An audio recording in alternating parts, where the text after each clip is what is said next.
디도서 1장 1절부터 이제 9절까지의 내용입니다. 우리 말씀을 같이 한 목소리로 읽겠습니다. 시작.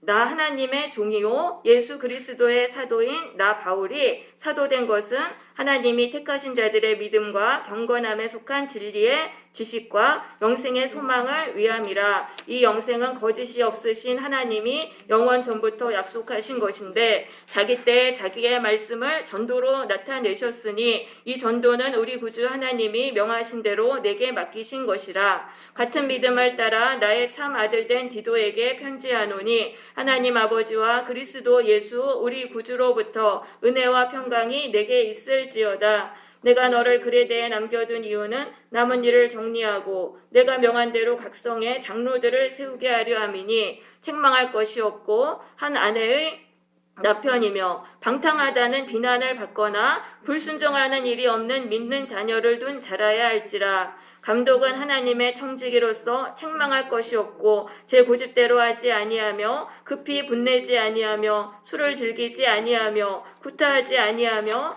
더러운 이득을 탐하지 아니하며 오직 나그네를 대접하며 선행을 좋아하며 신중하며 의로우며 거룩하며 절제하며 믿은 말씀의 가르침을 그대로 지켜야 하리니 이는 능히 바른 교훈으로 권면하고 거슬러 말하는 자들을 책망하게 하려 함이라. 아멘.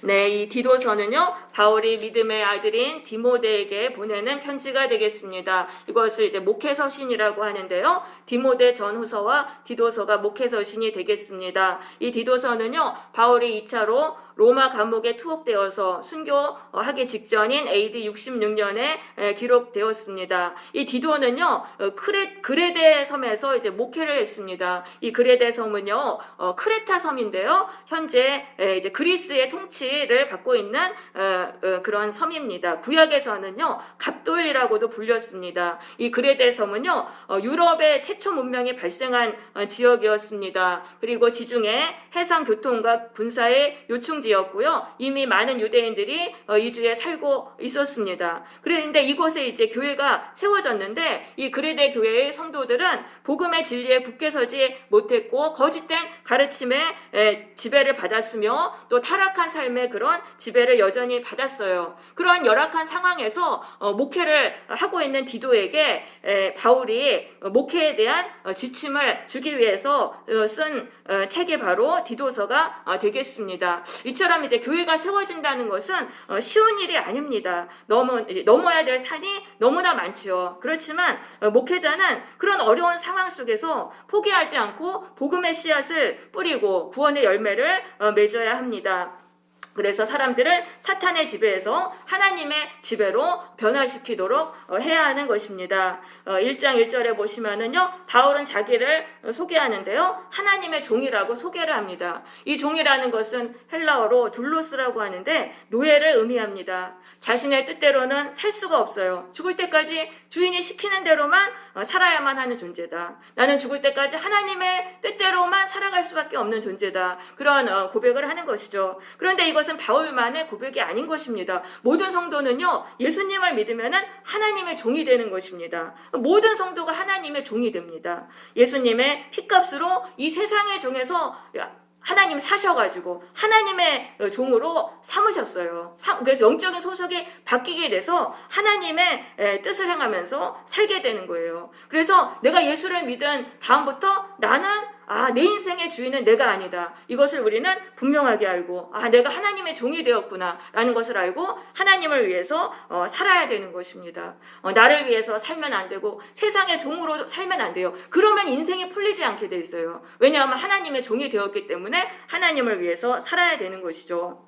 자, 그런데 이제 바울은 자기를 또 예수님의 사도라고 소개하고 있습니다. 이것은 예수님을 전하는 복음 전도자임을 말하는 것이죠. 이것은 바울만의 특별한 사명을 말하는 것입니다. 그러니까 하나님은요, 각 성도마다 또 특별한 사명을 주세요. 모두가 예수님을 믿음으로 하나님의 종이 되지만은 또 각자는 예수님께 받은 특별한 그 사명이 있어요. 그 특별한 사명이 무엇인지 우리는 알아야 돼요. 그리고 그걸 이루기 위해서 최선을 다해서 감당해야 되는 것입니다. 자, 하나님이 왜 바울을 사도로 세우셨습니까? 하나님이 택하신 자들, 구원하시기로 정하신 자들을 예수 믿게 하시고 경건하게 살게 하시고 이 말씀의 진리를 따라 경건하게 살게 하셔서 결국은 영생의 소망이라는 구원입니다. 결국 구원받게 하시려고 하나님은 그 도구로서 이 바울을 사도로 삼으신 것이죠. 그래서 여기에 보시면은 여기 지금 믿음의 시작, 믿음과 경건함에 속한 진리의 지식과 영생의 소망이라고 그랬잖아요. 믿음은 구원의 시작입니다. 예수를 믿음으로 구원이 시작이 됐어요. 그러면은 그 과정에서는 우리가 경건하게 살아야 돼요. 진리의 지식은 하나님의 말씀이잖아요. 하나님의 말씀을 이제 붙들고 정말 그 말씀대로 경건하게 살아야 됩니다. 그리고 그 과정을 통과해서 우리는 드디어 영생에 도달하게 되는 겁니다. 그럼 영생이라는 건 뭐냐면은요, 이것은 바로 구원이라는 단어입니다. 생명이 계속적으로, 하나님의 생명이 계속적으로 공급되는, 영원히 공급되는 그런 삶을 말하는 것입니다. 그게 바로 이제 구원의 완성인 것이죠. 그래서 이 중간이 중요한 거예요. 예수를 믿고 그 마지막인 구원인데 그 중간은 뭐냐? 하나님의 말씀을 따라서 경건하게 살아야 되는 것이죠. 이것이 바로 바른 가르침인 것입니다. 그런데 그레데 교회에는요, 거짓 교사들이 있었어요. 방탕한 삶을 살아도 그냥 구원받을 수 있다. 믿음과 삶은 관계가 없다라는 것을 주장했어요. 근데 그게 아니라고 바울은 말을 하는 것입니다. 그 과정, 구원까지 가는 과정에 우리는 경건하게 살아야 한다는 것입니다. 그럼 경건하게 살아야 한다는 것은 세상 사람들과 구별된 삶을 살아야 된다는 그런 의미인 것입니다. 네. 자, 그 다음에 이제, 그래서 하나님은요, 이 예수님을 통한 구원을 창세전에, 영원전에 미리 계획을 하시고, 자기 때에 이제는, 전도로 알게 하신 거예요. 그럼 자기 때라는 건 뭐냐면, 예수님이 이제 십자가에서 돌아가시고, 예수님이 이 세상에 오신 그 이후부터는 복음 전도를 통해서 우리가 이 구원을 사람들이 알 수 있게 되는 것입니다. 그럼 복음을 누가 들으려면 전하는 자가 있어야 되니까 바울을 사도를 세우신 것이죠. 그래서 하나님은요, 항상 인간을 통해서 하나님의 일을 행하신 거예요. 그래서 우리에게 사명을 주시는 것이죠. 크든 작든 우리는 다 하나님의 사명을 받는 거예요. 그래서 그 사명에 최선을 다해서 그것을 헌신하고 충성해야 되는 것입니다. 그래서 4절에 보시면은 같은 믿음을 따라 나의 참 아들이 된 디도에게 편지한다 라고 말씀합니다. 그래서 이 바울이 그 사도의직을 열심히 했어요. 그래가지고 이 디도를 이제 그리스도인으로 변화시킨 거죠. 그래서 나의 참 아들이라는 것은 이제 바울이 믿음으로 낳은 그런 그 아들, 그리스도인으로 변화시킨 자들을 말하는 거죠. 그래서 근데 같은 믿음을 따랐다는 거는 이 디도도 목회의 사명을 받은 거예요. 이 바울이 받은 그 사도의 사명을 디도도 이제 받았잖아요. 그렇게 해서 그레데 교회를 목회하게 된 거죠. 이 디도는 양친이 모두 헬라인이었습니다. 하나님을 모르는 가정에서 자랐습니다. 그렇지만 그런 불신자 가정에서 예수님을 믿고 복음 전도의 그 사역자가 된 것이죠.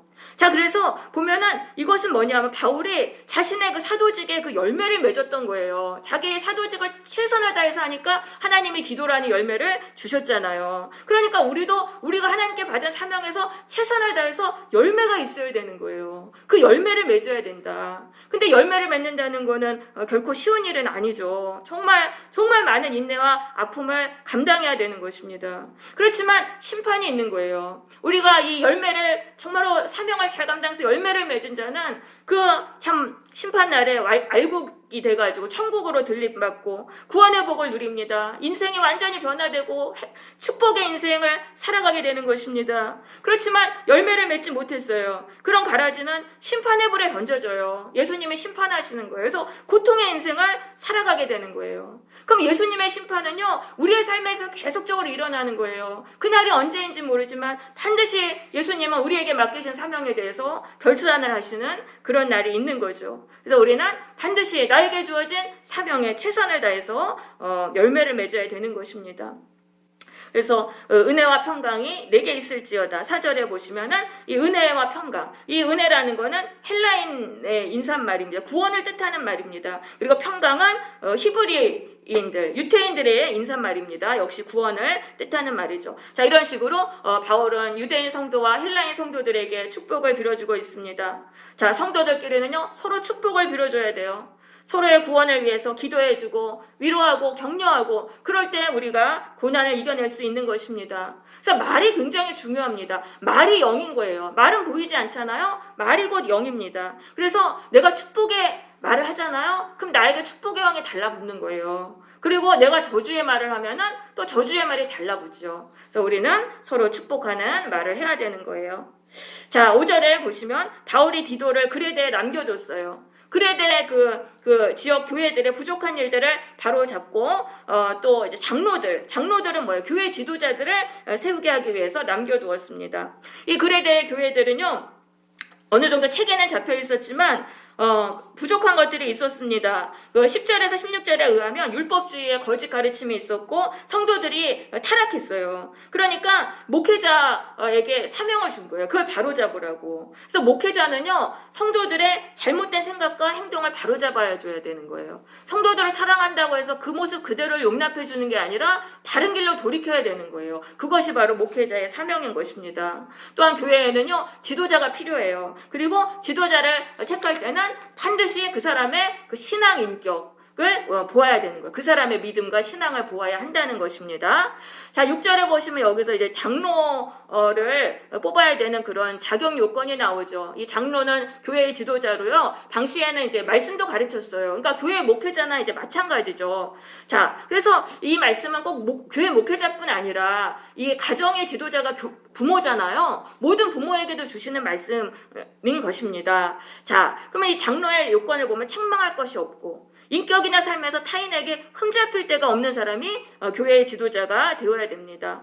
또 한 아내의 남편이며라고 말씀합니다. 당시에 남편들이 아내를 여러 명 뒀어요. 그런데 교회 지도자는 이 결혼관계에서 신실함을 지키는 사람이어야 한다는 것이죠. 또 믿는 자녀를 둬야 돼요. 자녀가 방탕하다는 비방을 듣지 말아야 돼요. 자녀가 쾌락을 추구하면서 삶을 막 다 낭비해버리고 무절제하게 살아가는 그런 자녀를 두면 안 되고 그 자녀가 경건하고 절제 있는 삶을 사는 자녀를 두어야 됩니다. 또 자녀가 불순종하지 않아야 돼요. 부모님과 하나님께 순종하는 그런 자녀를 둔 자가 교회의 지도자가 되어야 됩니다. 왜냐하면은요, 이 교회의 지도자가요, 자기의 가정을 제대로 못 다스리면은 어떻게 교회를 다스릴 수 있겠어요? 그러니까 자신의 가정을 잘 다스리는 그런 자. 그럼 어떻게 해야 가정을 잘 다스릴 수 있어요? 몸소 실천을 한 거예요.